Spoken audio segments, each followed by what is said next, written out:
제가 지금까지 기억하는 음, 신학교에 들어가기 전에 배운 히브리어가 하나 있습니다. 뭐냐면 은혜를 가리키는 마타나, 선물로도 될 수 있습니다. 선물이라고 표현되는 마타나라는 단어인데, 제가 그 이스라엘에 선교행을 갔을 때 그 이스라엘 OM 지부 선교사님 한 분하고 같이, 아주머니 선교사님 한 분하고 그 이스라엘 군인 전도를 하러 나간 적이 있습니다. 이제 전도 책자를, 얇은 책이죠. 팜플렛 같은 책인데 딱 펼치면 뭐 예수님 이렇게 나오는 책이 아니고요. 이렇게 무슨 책이지? 읽어보다 보면 나중에 가면 이게 이 얘기가 예수님 얘기야, 이런 책이라고 저한테 설명을 해주셨어요.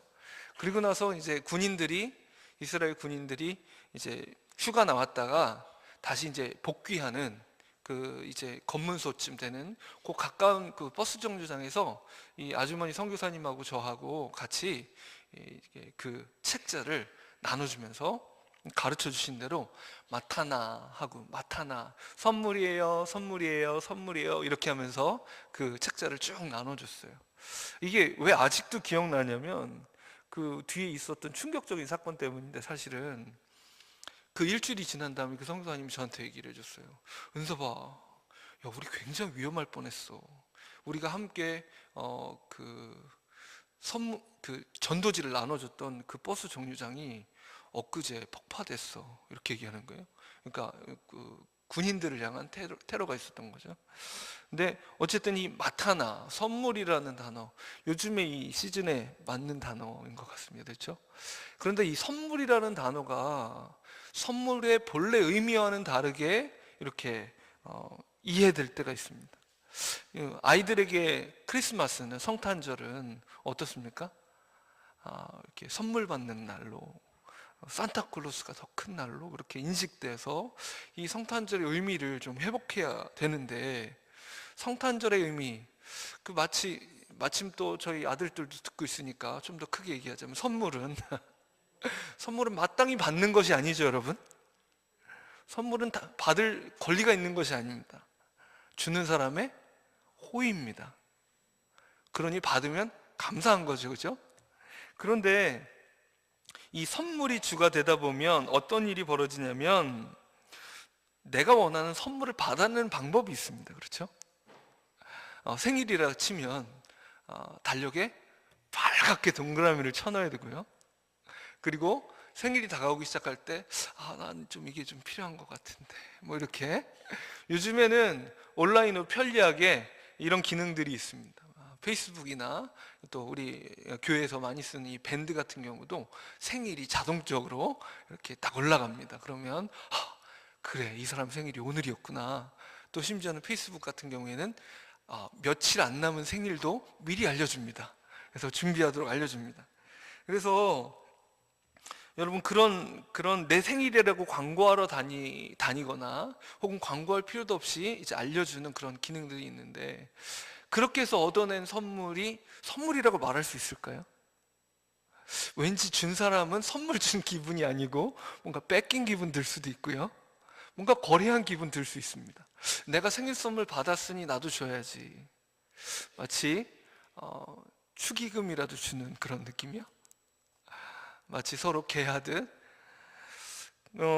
그런 그 선물의 의미가 이 시대에 뒤바뀐 것이, 그저 아이들에게만 선물의 의미는 말이야, 네가 마땅히 받을 걸 받는 게 아니고 정말 사랑으로 받는 것이기 때문에, 은혜이기 때문에 감사해야 되는 거야. 왜 안 주냐고 이렇게 말할 수 없는 거야 라고 아이들에게만 가르쳐 줄 것이 아니라, 우리 자신에게도 은혜의 의미, 선물의 의미를 좀 스스로에게 좀 계속 가르쳐 줘야 될 것 같습니다. 왜 그러냐면, 은혜를 경험한 뒤에, 하나님에게서 받는 은혜를, 선물을 경험한 뒤에 우리의 입장이 교묘하게 바뀌기 때문입니다. 은혜를 경험한 뒤에는 우리의 마음이 어떤 마음이 들기 쉬우냐면, 그 은혜를 내가 받을 만했다, 이런 생각? 뭐 노골적으로 그렇게는 안 하겠지만, 어떤 때 그게 드러나냐면, 어떤 사람은 나보다 은혜를 내가 보기에 은혜를 덜 받아 보이는 사람이 있어요. 예를 들어 말씀을 덜 깨달아 보이는 사람이 있고요, 기도를 좀 덜 하는 것 같아요. 내가 하나님의 은혜를 더 받은 것 같단 말이에요. 그러면 마음속에 어떤 마음이 드냐면 교만함이 생깁니다. 내가 더 은혜 받을 만해서 이 은혜를 받았다는 식의 생각이 자연스럽게 우리 마음속에 찾아와요. 이렇게 하는 순간 은혜라는 단어는, 선물이라는 단어는 우리 안에서 타락해 버립니다. 그 본래의 의미가 변질돼 버립니다. 여러분, 본문 말씀에, 로마서 말씀에 계속 반복하고 이야기하는 것 중에 하나가 모두가 실패했다는 겁니다. 여러분, 실패라는 얘기를 하고 싶으십니까? 지난번에도 제가 서로에게 인사하십시오, 당신은 실패했습니다, 이러니까 서로 얘기하기가 꺼림직하고, 이걸 얘기해야 되나 말아야 되나 싶은 표정들이 서로 생겼는데요. 근데 사실은 이것을 깨닫는 것이 우리에게 복입니다. 왜 그러냐면 우리가 실패한 인생이라는 사실을 충분히 알지 못하면 우리에게 은혜는 필요하지 않은 옵션이 될 수 있습니다. 있으면 더 좋고 없어도 괜찮은 것. 예를 들어 생각해 보십시오. 어떤 사람이 자기가 걸린 병을 감기쯤이라고 생각한다고 생각해 보십시오. 그냥 체했다고만 생각하는 거예요. 예를 들어서 그냥 체했어요. 체했으면 뭐가 필요하죠? 소화제가 필요하죠. 그런데 예를 들어 실제 그 사람의 병이 체한 게 아니라 위에 궤양이 생겼다거나 암이 생겼다고 생각해 보십시오. 소화제로 되겠습니까? 아니죠. 자신의 상태가 어떤가를 아느냐에 따라서 그 사람은 아무리 고통스러운 치료라도 기꺼이 달게 받기 시작할 겁니다. 내가 위암이다 라고 얘기한다면 사람 어떨 할까요? 아무리 고통스러워도 항암 치료, 방사선 치료를 기꺼이 받을 겁니다. 각서를 내가 이 수술 받다가 잘못돼도 좋다, 각서를 쓰고라도 수술을 받아야 하는 거죠. 하지만 그냥 체했다고 오해하고 있으면 소화제나 먹고 말면 되는 겁니다. 우리는 철저히 우리 자신의 실패를 깨달아야 하는 인생입니다. 그리고 우리가 이 중에 하나님의 은혜를 경험한 분들은 분명히 한순간 경험하셨을 겁니다. 내가 실패했구나. 내가 이대로는 안 되겠구나. 내가 이대로는 도저히 하나님 앞에 설 수 없구나. 나는 정말 아무것도 아니었구나. 내가 뭔가 되는 줄로 착각했던 그 모든 착각들이 정말로 나를 망하게 했구나 라는 사실을 경험하고 예수 그리스도의 십자가 앞에 설 때 우리는 그 은혜를 경험하기 시작했습니다. 주님은 그걸 깨닫게 해주셨는데, 그 이후에 은혜 받은 뒤에 은혜를 아직 경험하지 못한, 혹은 나보다 은혜를 덜 경험한 것처럼 보여지는, 내가 볼 때 그런 사람들 앞에서 우리의 마음이 교만해질 때 우리 마음은 은혜의 의미를 망각해 버리는 겁니다. 여러분, 건물을 이렇게 건축을 합니다. 건축을 하면 이제 준공검사를 받아야 되는데, 그러면 기준이 어떻게 돼야 될까요? 이 건물이 충분히 안전한가, 소방검사도 받아야 되고 여러 안전검사들을 받아야 될 겁니다.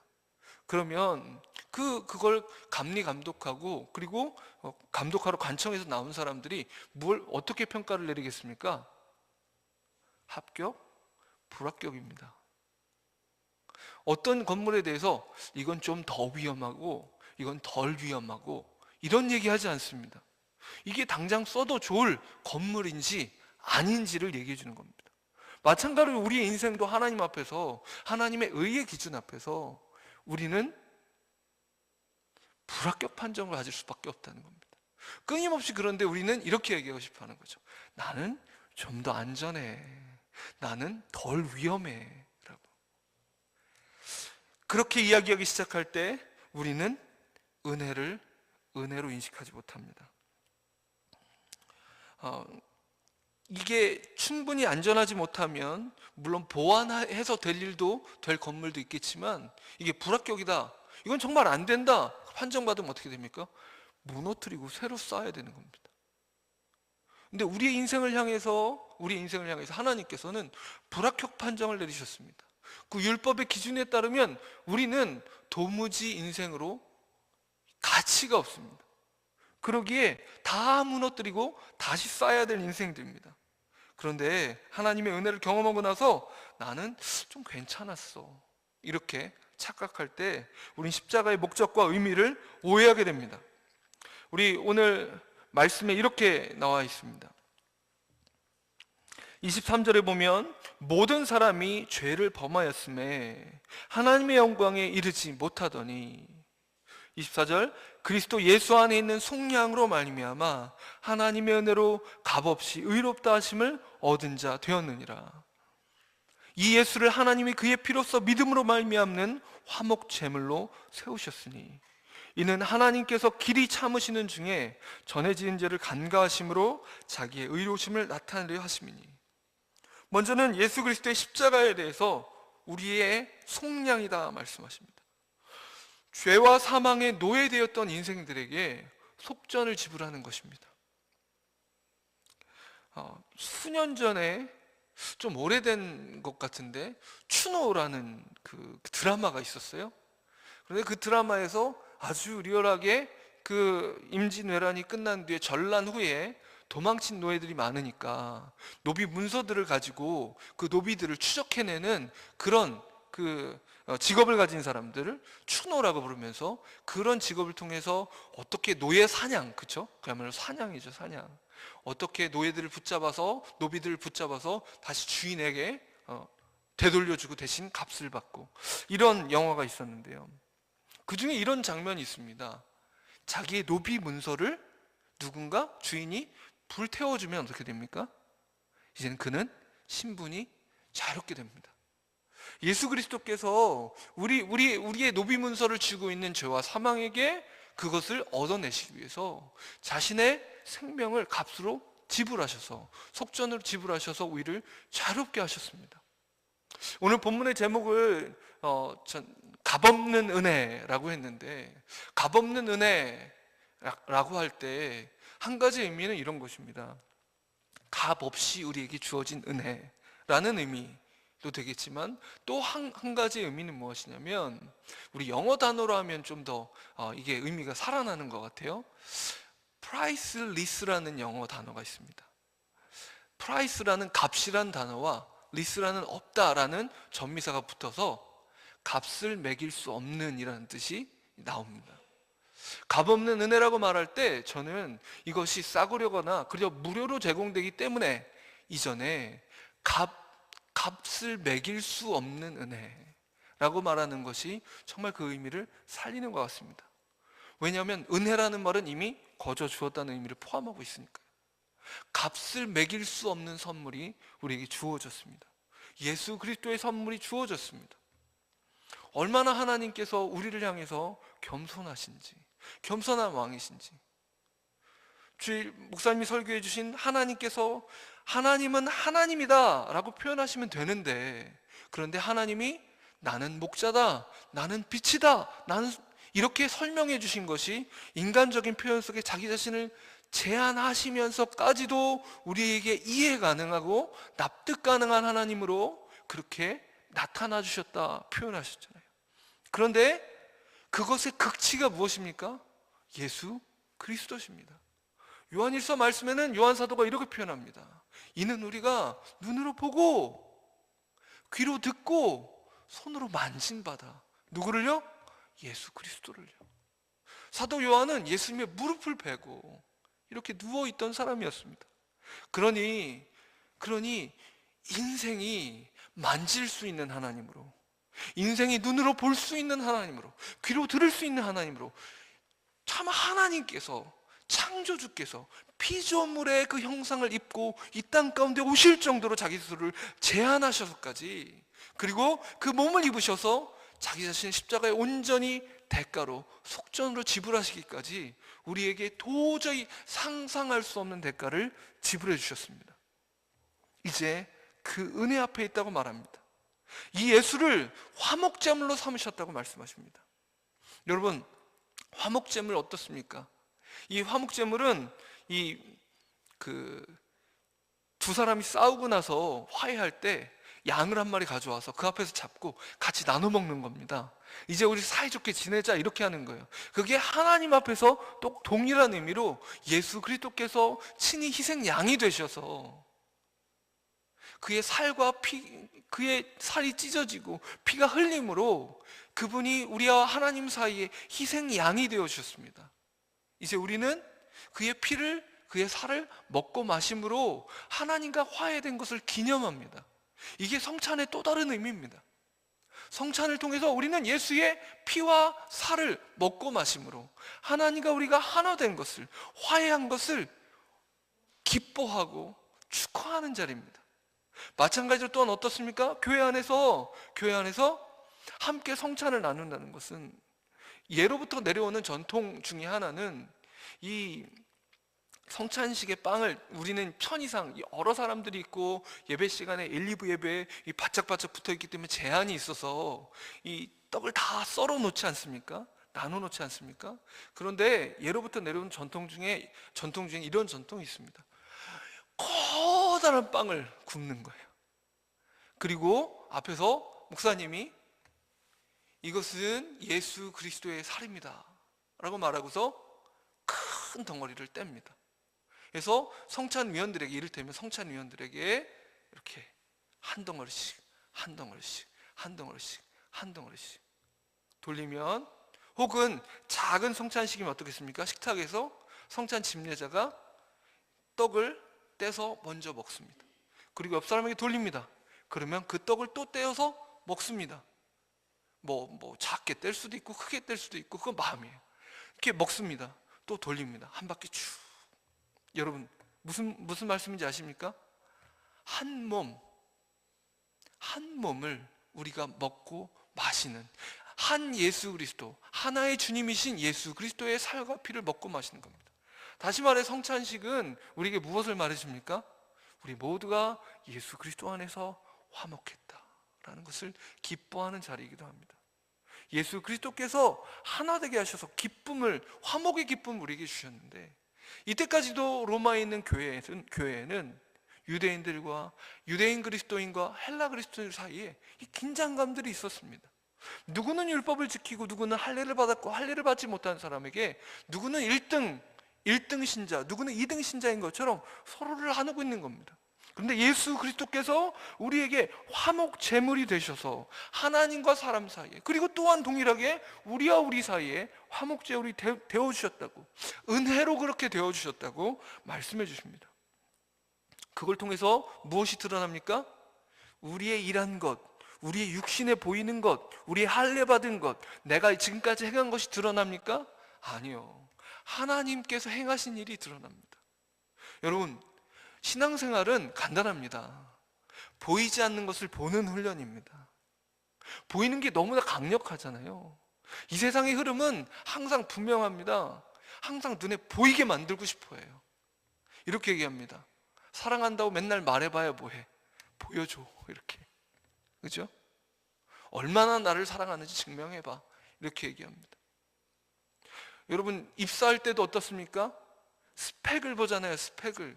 그 사람이 실제로 영어 회화를 얼마나 잘하는지 이런 걸 보는 것이 아니라 그 사람의 영어 실력, 여러분 영어 실력을 수치화할 수 있습니까 사실? 아니죠. 하지만 이 세상은 그걸 눈으로 보이는 것으로 바꾸고 싶어 합니다. 스펙으로 바꾸고 싶어 하니까 토플 점수, 토익 점수가 필요한 겁니다. 그래서 실제로 학원 다녀서 점수만 올릴 수 있잖아요. 영어를 못해도 점수는 올릴 수 있습니다. 정말 이런 것처럼 이 세상은 끊임없이 보이지 않는 것들을 보이는 것으로 바꾸고 싶어 합니다. 그런데 믿음의 사람들에게, 우리에게 필요한 훈련은 무엇입니까? 보이지 않는 것을 보는 훈련입니다. 그게 바로 믿음입니다. 이 가장 가치 있는 보이지 않는 것, 바로 하나님의 은혜를 보는 훈련을 해야 함에도 불구하고 우린 끊임없이 교회 안에서도 누군가의 행위와 겉모습과 가진 감투와 누가 무엇을 했고 여러분, 굉장히 안 좋은, 정말 제가 볼 때는 반기독교적이라고까지 말할 수 있는 한 가지 행태가 뭐냐면, 교회 건축하면 화장실에는 화장실에다가, 어떤 건물에는 건물에다가, 어디에는 어디에다가 명패 붙이는 겁니다. 이 명패를 붙임으로써 어떻게 합니까? 그 사람이 나다라고 그 사람의 이름을 드러내주는 역할을 합니다. 여러분, 어찌 한 교회가 어떤 한 사람의 헌신으로 이루어질 수 있겠습니까? 아니요, 전혀 그렇지 않습니다. 아니 여러분, 그렇다면 우리 중에 예를 들어서 헌금도 제대로 할 수 없고 정말 어떤 기여도 할 수 없을 것 같은 연약한 한 사람, 어린아이가 있고 혹은 정말 장애가 있는 사람이 한 사람 있다고 생각해 보십시오. 그럼 그는 교회를 세움에 있어서 기여하지 못합니까? 아니요, 천만의 말씀이요. 그가 있기에 공동체가 되는 것입니다. 연약하고 무력하고 무능한 한 사람이 있지 않으면 기독교 공동체는 기독교 공동체일 수 없습니다. 왜냐하면 그 연약하고 미련한 그 한 사람으로 인해서 하나님의 은혜가 왜 필요한지가 더 명확하게 드러나기 때문입니다. 어린아이를 통해서 얼마나 우리가 많이 배웁니까? 우리 중에 할머니 할아버지들 많으신데 어린아이가 아무것도 할 수 없어서 그저 기저귀나 갈아줘야 돼서 말도 못하고 맨날 칭얼거리거나 해서 필요 없습니까? 아니요, 그렇지 않지 않습니까? 그 가정이 생명 있고 생동감 있는 가정 되기 위해서 그 연약한 어린아이가 너무나 소중한 보물 아닙니까? 이 교회 가운데도 연약한 사람들, 기준에 미치지 못하는 것 같은 사람들, 그런데 그 기준이 누구의 기준이에요? 내 기준이에요. 누군가의 기준이에요. 하나님께서 그 기준을 주지 않으셨단 말입니다. 22절에 곧 예수 그리스도를 믿음으로 말미암아 모든 믿는 자에게 미치는 하나님의 의인이 차별이 없느니라 말씀하신단 말입니다. 교회를 교회되게 하는 것은 이 모든 연약함입니다. 그런데 끊임없이 로마 교회 안에는 헬라 그리스도인들과 히브리 그리스도인들이 서로를 향해서 서로를 다르게 생각하고 차별하고, 29절 보면 하나님은 다만 유대인의 하나님이시냐, 또한 이방인의 하나님은 아니시냐, 진실로 이방인의 하나님도 되시느니라. 30절 할례자도 믿음으로 말미암아 또한 무할례자도 믿음으로 말미암아 의롭다 하심을 하실 하나님은 한 분이시니라. 은혜가 드러나야 합니다. 여러분, 제 마음도 보면요 너무나 감사해요. 제가 난 정말 실패야, 나 왜 이렇게 소망이 없지, 왜 이렇게 안 바뀌지, 왜 이렇게 나는 목사답지 않지, 왜 이렇게 나는 정말 신자답지 않지 고민할 때, 하나님의 은혜를 구할 때 하나님의 은혜를 주세요. 그러면 한동안 은혜 받다가 어떤 착각이 드냐면요, 참 난 괜찮은 사람이야, 난 참 괜찮은 것 같아, 난 왜 이렇게 참 이렇게 말씀을 사랑하지, 난 왜 이렇게 기도하고 싶어 하지, 난 정말 괜찮아, 뭐 이렇게 얘기하고 싶은, 이제 그렇게 얘기하면서 이제 기도에 대한 욕구가 떨어지기 시작하고요, 그런 얘기를 하면서 말씀을 그만 보기 시작합니다. 이런 인생들입니다. 여러분, 저만 딱하게 보지 마세요. 우리 모두에게 있는 마음이잖아요, 그죠? 예. 이 하나님께서 우리에게 다시 한번 은혜를 오늘 드러내기를 원하십니다. 우리는 값으로 매길 수 없는 은혜를 받은 사람들입니다. 값으로 매길 수 없는 은혜를 받았기에, 그러기에 값으로 매길 수 없이 존귀한 사람이 되었습니다. 매일매일 우리는 우리가 일한 것으로 사는 인생들이 아닙니다. 하나님이 일하신 것으로 사는 인생들입니다. 내가 손에 땀을 흘려서 일해서 먹고 산다고요? 천만의 말씀 아닙니까? 여러분, 요즘 같은 불경기에 열심히 일한다고 그렇게 먹고 살 수 있습니까? 아니잖아요. 우리 젊은이들 보십시오. 우리의 선배 세대들이, 부모님 세대들이 정말 그 경기가 좋은 세대가 있었잖아요. 대학만 졸업하면 뭐 학력에 상관없이 일자리가 없어서 못합니까?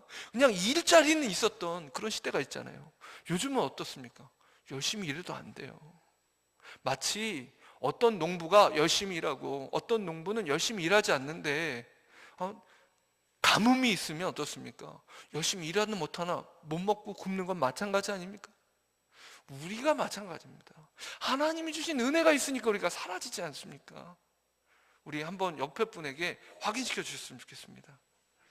우리는 은혜 받은 사람들입니다. 그래서 당신이 이렇게 귀합니다. 예, 다시 한번요. 그래서 당신이 이렇게 귀합니다.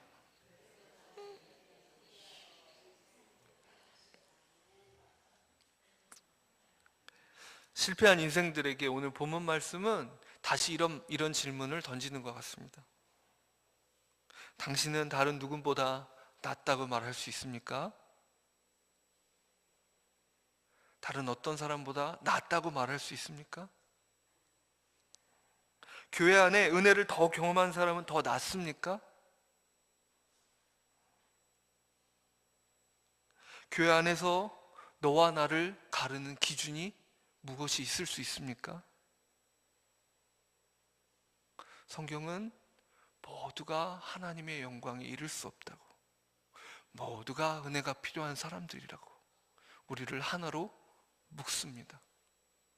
한마디로 너희는 죄인이야, 너희는 실패했어 묶은 다음에 그런 너희를 위해서 예수가 속죄 제물로, 화목 제물로 자신의 값비싼, 값을 매길 수 없는 그 생명을 너에게 주셨다 라고 말하면서 너희는 은혜 받은 사람들이야 라고 또 한 번 묻습니다. 나의 방식, 나의 성향으로만, 나의 전통으로만, 내가 가진 것으로만 하나님께 나갈 수 있는 것으로 착각하지 마십시다. 우리에게 어제 그랬던 것처럼 오늘도 그렇고 또 내일도 그렇고 우리에겐 매일매일 은혜가 필요합니다. 우리의 일이 아니라, 우리의 의가 아니라 하나님의 일, 하나님의 의가 필요합니다. 하나님이 일하시는 인생, 우리 찬양으로 부르는 그 찬양이 그런 의미라고 저는 이해합니다. 내게로부터 눈을 들어 주를 보기 시작할 때 그의 일을 보겠네. 어떻습니까? 내가 한 일들과 나의 지식을 바라보길 멈추고 예수 그리스도께서 십자가 앞에서 하신 일을 오늘도 바라볼 때 은혜가 시작됩니다. 우리 그 새로운 은혜를 오늘도 경험하는 우리 모두가 되기를 소원합니다. 기도하겠습니다. 우리 합심해서 기도할 때 우리 마음속에 은혜의 의미, 선물의 의미가 타락하는 순간이 있습니까?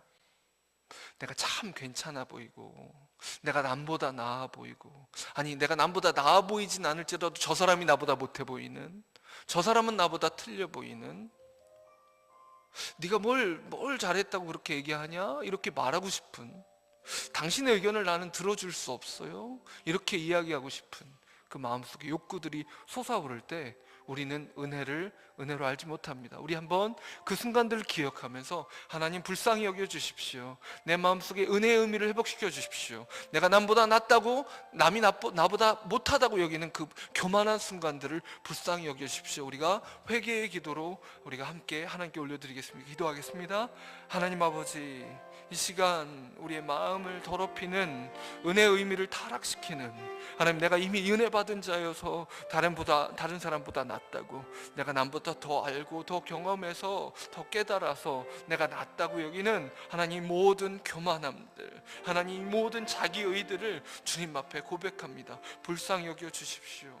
하나님 내가 남보다 나은 줄 알았습니다. 하나님 최소한 못할 인생은 아닌 줄로 착각할 때 많습니다. 잘난 줄로 알았습니다. 옳은 얘기를 하는 줄로 알았습니다. 내가 마치 모든 것을 잘 아는 것처럼, 나만 옳은 것처럼 내 얘기를 하고 싶을 때가 있었습니다. 하나님 불쌍히 여겨 주십시오. 하나님 나는 그저 은혜가 필요한 죄인일 뿐입니다.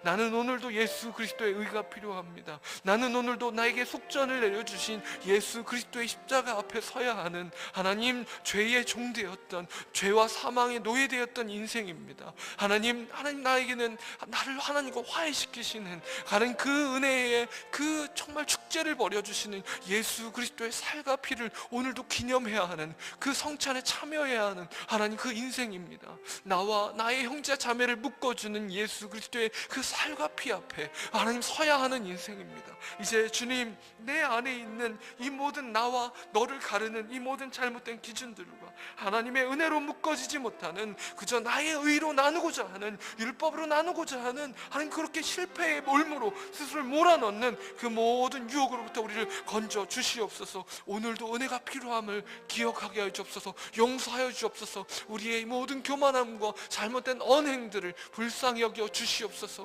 주님 우리 가운데 새로운 은혜를 회복시켜 주시기를 간절히 원합니다. 우리가 또한 우리의 교회 공동체를 위해서 기도하겠습니다. 사람의 일이 드러나기 시작할 때 우리의 행복은 깨어집니다. 우리의 은혜는 깨어집니다. 우리 교회가 사람의 일이 아닌 하나님의 일이 드러나는 공동체, 정말 하나님께 초점이 정확하게 맞아지는 공동체 되기 위해서 기도해 주십시오. 특별히 이 일을 위해서 우리 담임 목사님, 선조 목사님을 위해서 기도해 주십시오. 정말 지도자로서 정말 이 온 교회가 함께 모든 행정과 재정과 모든 교인의 목회적인 사역들과 모든 교인의 마음들이, 모든 성도의 마음들이 정말 하나님 앞에 초점이 맞아질 수 있는 좋은 목회적 리더십을, 그리고 또 당회 가운데 그런 리더십들을 허락해 달라고 우리가 함께 우리 교회를 위해서 함께 기도하겠습니다. 하나님 아버지, 우리 교회 공동체 행복한 교회, 행복한 성도 되기 위하여 우리를 불러주셨습니다. 주님이 주님 되실 때에만 경험할 수 있는 이 행복, 하나님의 은혜가 회복될 때만 경험되는 행복, 우리가 실패자임을 인식할 때만 경험되는 이 행복, 하나님 우리에게 회복시켜 주시옵소서. 하나님의 말씀이 강단에서 선포될 때마다 하나님의 일이 드러나게 하시고 우리의 실패가 드러나게 하여 주시옵소서. 하나님, 정말 하나님께서 우리의 눈을 하나님 분명하게 뜨게 하여 주시길 원합니다. 우리가 하나님 눈에 보이는 사람의 일과 사람의 말들을, 우리의 귀에 들리는 하나님의 사람의 말들에 집중하는 것이 아니라 믿음의 눈을 들어 믿음의 귀를 열고 믿음의 마음을 열어 하나님의 말씀을 들으며 주님께서 우리에게 가르쳐 주시고자 하는 눈에 보이지 않는 하나님 나라의 영광스러운 실제를 보게 하여 주시옵소서. 하나님, 목사님 함께 하여 주셔서 하나님 우리 당회를 함께 하여 주셔서 하나님 좋은 리더십으로 하나님 나라를 함께 바라보는데 우리 온 교회가 초점을 맞추게 하시며 오직 예수 그리스도의 주되심과 우리를 구속하심과 우리의 모든 연약함들을 덮으신 하나님의 놀라운 역사가 우리 온 교회 가운데 드러나게 하시길 원합니다. 누구도 내가 남보다 낫다고, 누가 나보다 못하다고 여기는 그 교만의 죄에 빠지지 않도록 용서하여 주시옵소서. 나와 남을 나누고 너의 의견과 나의 의견이 다르다고 해서 누가 누구보다 옳고 누가 누구보다 그르다고 이렇게 착각하는 이 교만의 죄에 빠지지 않고 파당짓는 죄에 빠지지 않고 예수 그리스도의 은혜 가운데 우리가 하나 되었음을 확인하는 하나님 그러한 놀라운 은혜가 회복되게 도와주시옵소서. 주의 성령께서 친히 이 일들을 행하여 주실 줄 믿습니다. 하나님, 이 일을 통하여서 하나님의 놀라운 영광이 드러날 줄 믿습니다. 오 주님, 도와주시옵소서. 우리가 또 기도하겠습니다. 성탄절이 가까웁니다. 우리 교회 공동체가 우리 자신이 예수 그리스도께서 우리 가운데 오신 그 의미를 회복하고 보여주는 삶이 되어야 되겠습니다. 그래서 우리가 성탄절을 앞두고 우리 구제하는 다양한 행사들이 있고 또 이웃들을 방문함이 있습니다. 그리고 개인적으로 돕고 섬겨야 될 예수 그리스도께서 선물되어 우리 가운데 오신 것을 보여주는 그런 모든 실천들이 필요할 텐데, 우리가 우리 이웃들을 위해서 또 우리 교회 공동체가 섬기는 우리 지역사회와 보육원과 여러 곳들을 위해서 우리가 함께 성탄의 의미, 주님 오신 그 의미들 드러날 수 있는 공동체와 우리 자신 되도록 기도하겠습니다. 하나님 아버지, 이제 성탄절이 다가옵니다. 예수 그리스도께서 자신을 내어주기 위해서 이 땅 가운데 찾아오신 이 귀한 날을 우리가 기다리며 하나님 준비합니다. 하나님, 그저 화려한 축제와 성탄 장식으로 준비하는 것이 아니라 우리 자신이 우리 안에 계신 예수 그리스도를 기억함으로 이제는 내가 사는 것이 아니라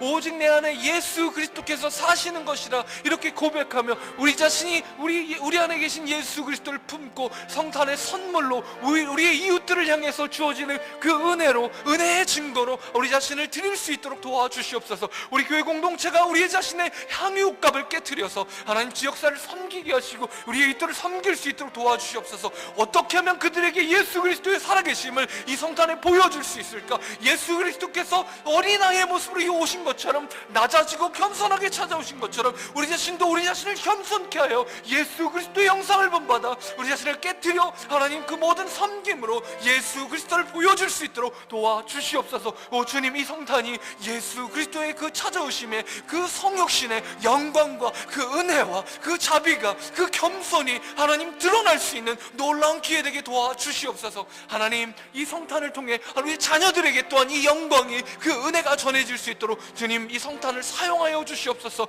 우리가 함께 준비할 때에, 우리가 함께 기다리는 이 성탄이 우리 모두의 모두의 감격이 되며 우리 모두의 말할 수 없는 감격이 되며 기쁨이 될 줄로 믿습니다. 주님, 이 성탄의 기쁨을, 이 성탄의 행복을 우리 교회 가운데, 우리 가정 가운데, 우리 개개인 가운데 회복시켜 주시옵소서. 이 놀라운 감격을 우리에게 더욱 가르쳐 주셔서 예수 그리스도께서 우리를 찾아오신 이 놀라운 신비가 이 성탄을 통해서 이전보다 더 깊이 이해되게 하시길 원합니다. 더 깊이 그 낮아지신 예수 그리스도를 더 닮을 수 있는 은혜가 허락되길 원합니다. 좀 도와주시옵소서. 우리가 이 각 기관과 우리 교회 전체 당회를 통해서, 총회를 통해서 연말을 준비하고 새해를 준비합니다. 우리가 새로운 해를 위해서 또한 기도했으면 좋겠습니다.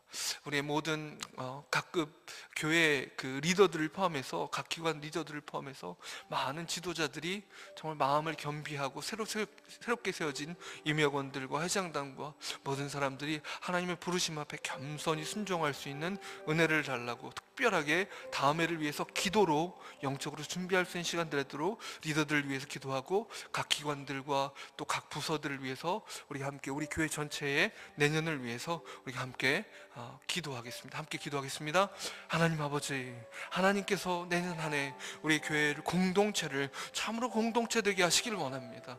우리가 하나님, 그저 하나님 종교적인 것에 집중하는 사람들이 아니라 서로를 돌아보며 하나님 서로를 깊이 사랑하는 참된 예수의 공동체 되게 주옵소서. 주님의 피와 살을 나눈 사람들로, 하나님 예수를 바라보는 사람으로, 예수의 피를 나눈 사람들로 하나님 그렇게 한 형제 자매로서의 그 의미가 회복될 수 있도록 도와주시옵소서. 하나님 각 구역들 가운데 함께하여 주셔서 구역 예배가 회복되게 하시고, 구역 공동체가 회복되게 하시고, 주님을 향한 열정으로 하나 되게 하시며, 서로를 위한 염려의 기도와 서로 영혼을 염려하는 한 진실한 섬김들이 그 안에 있도록 도와주시옵소서. 말과 혀로만 살아가는 것이 아니라 행함과 진심으로 사랑하는 하나님, 우리 모든 성도들, 우리 모든 교회 공동체 되게 도와주시길 원합니다. 우리의 지도자들, 새롭게 세워진 지도자들에게 하나님 함께하여 주셔서 하나님 마음을 겸손히 하여서 하나님 앞에 기도함으로 준비할 수 있도록 도와주시옵소서. 새롭게 맡겨진 모든 책임들 앞에 자신을 내세우는 것이 아니라 하나님의 뜻을 겸손히 구하게 하시며 더욱더 큰 영적 성숙을 향한 갈급함으로 주님 앞에 나아갈 수 있도록 도와주시옵소서. 성령께서 기름 부으셔서 하나님 주님 부르신 그 사명 앞에서 하나님 자신의 삶을 온전히 들을 준비를 하게 하시길 원합니다. 하나님 그 모든 사명들을 통하여서 예수 그리스도를 더욱 배우게 하시며 더욱 닮아가게 도와주시옵소서. 하나님 내년 한 해를 통해서 우리 교회가 더욱 예수를 닮기를 원합니다. 주님의 뜻이 우리 교회 가운데 이루어지길 원합니다. 하나님의 마음이 우리 가운데 전해지길 원합니다. 주님과 심정을 통하는 사람들이 더욱 늘어나게 하시길 원합니다. 하나님 말씀 앞에 무릎 꿇는 사람들이 더 늘어나게 하시고, 주님을 향한 열정으로 주님 앞에 자신을 거꾸로 드는 자들이 하나님 더 늘어나게 하여 주시옵소서. 우리 온 교회가 하나님의 신구 사명 가운데 온 마음을 집중할 수 있도록 내 날을 잘 준비하기를 원합니다. 주님 기대합니다. 주님께서 어떤 일을 우리 가운데 행하실지, 우리 교회 공동체를 어떻게 만들어 가실지, 우리를 향한 하나님의 놀라운 뜻을 어떻게 드러내실지 우리 참으로 기대하오니, 주님, 주님의 영광의 말씀을 우리에게 보여주시며 주님의 우리를 향한 소원들을 알려주시옵소서. 우리가 주님의 소원들을 그 마음에 품고 주님 앞에 무릎 꿇는 자들에게 도와주시옵소서. 주님께서 참으로 아름다운 공동체를 만들어 가실 줄 믿습니다. 형제 자매를 고백하게 하실 줄 믿습니다. 우리 마지막 기도 제목 한 가지만 더 기도하겠습니다. 우리가 이 말씀 은혜의 회복을 생각하면서 남은 주일까지의 또 금요 기도회까지의 이 시간 동안 당장 집에 갈 때, 또 내일 직장에서, 가정에서 이 은혜에 합당한 삶을 살아갈 수 있기 위해서 기도하셨으면 좋겠습니다. 함께 기도하겠습니다. 하나님, 이 말씀 앞에 은혜에 합당한 삶을 회복하길 원합니다. 하나님, 직장에서, 가정에서, 나의 배우자와의 관계를 통해서, 하나님 나의 자녀에게 대화할 때에, 나의 이웃에게, 동료에게 말할 때에, 그의 모든 실수와 연약함을 대할 때에, 그의 미련함을 대할 때에 내가 은혜 받은 자로서 말하게 하여 주옵소서. 내가 은혜 받은 자로서 대하게 하여 주옵소서. 주옵소서. 나보다 모자라 보이고 연약해 보이는 한 사람의 연약함을 볼 때에 하나님, 그가 나보다 못하다고 여기지 않고 그를 향하여 베푸시는 하나님의 은혜를 기억하게 하시며 그를 향하여 차별 없이 베푸시는 예수의 사랑을 기억하게 하여 주시옵소서. 하나님, 은혜에 합당한 관계들을 회복시켜 주시길 원합니다. 은혜에 합당한 공동체가 되게 하시며 은혜에 합당한 삶을 살 수 있도록 도와주시옵소서. 은혜에 합당한 가정 되게 하시고 은혜에 합당한 하나님 나의 태도가 될 수 있도록, 열매 맺을 수 있도록 주님 도와주시옵소서. 하나님 아버지, 우리가 은혜 받은 자들입니다. 이제 받은 은혜로 하나 되어서 주님 앞에 기도하오니 이 기도에 응답하여 주시옵소서. 우리를 통하여 일하시는 하나님께 우리의 온 마음을 드리며 초점을 맞출 수 있도록 우리에게 믿음의 눈을 뜨게 하여 주옵소서. 예수 그리스도의 이름으로 기도드리옵나이다. 아멘.